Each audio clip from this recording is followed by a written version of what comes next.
Phil, try scorer in 2 Cardiff finals. Obviously you scored in the Heineken Cup final in 2011. Got one tonight. There must be differing emotions though.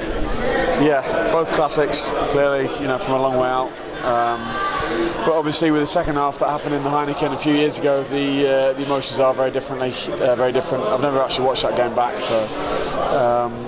so tonight was great to get on, great to get in amongst it and turn the corner in terms of finals. We've been unlucky in finals in the past, and we've got that under our belt and got a medal with winner on it.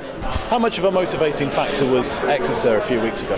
That's huge, because Exeter playing at home on a full sort of wave of emotion. We didn't cope with that in the first 10 minutes, and that was essentially the difference. They scored first 10 minutes and we lost 15-8. So it's massive, and there's only so many times you want to get to the final and lose.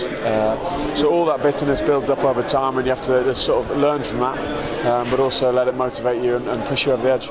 Talking about noise and atmosphere and the fans, the Saints fans really made their presence felt tonight in Cardiff. Yeah, the atmosphere that everyone has spoken about the Leicester game last week was incredible at Franklin's Gardens, and that was definitely something that people have carried on, fans have carried on. My mum was on a supporters bus down from Northampton. I think there's 7 buses came down, so fantastic. To feel that and hear the crowd singing, and hopefully that was a decent reward for a long journey. Started almost with the welcome off the bus. Yeah, big claps off the bus, and I think that's good for the young lads and lads who maybe weren't even involved in the squad to see that, and that's experience for them as well.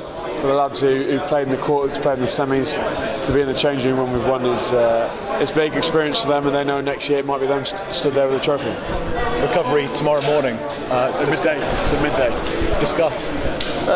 We've got one more game, and we can't go over the top tonight. We'll celebrate it, obviously, long trip back, a couple of beers and enjoy each other's company, but I think the bigger picture now is we have to sacrifice a little bit of partying for recovery and make sure we hit the ground running on Monday to prepare for Sarries, and because we know they'll be doing exactly the same.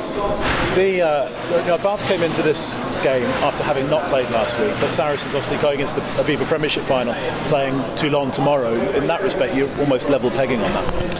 Yeah, I think so. I think it'll be a hugely physical game, but at the same time, Saracens have got a big squad, loads of quality and depth. So whatever happens tomorrow with them in Toulon, hopefully an English side wins.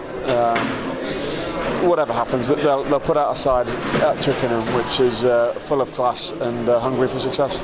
Finally, you played many years with Jonny Wilkinson at Newcastle. It's his last game tomorrow before he steps upstairs into a mentoring.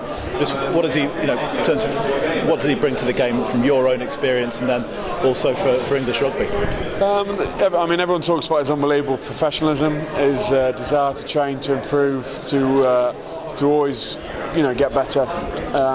There's also the fact of his teamwork in terms of bringing on the younger lads, the work that he does with, you look at people like Joel Hodgson and Toby Flood, Matt Tate, those guys he sort of mentored as well and brought them through the fold. So there's that teamwork, that team ethic that he breathes throughout. And he's also a good guy, He's good to spend time with. His brother Sparks is one of the funniest men I've met. So they're good crack, and if you get those 2 things together, professionalism, team ethic, and you're a good guy, then you're not far wrong.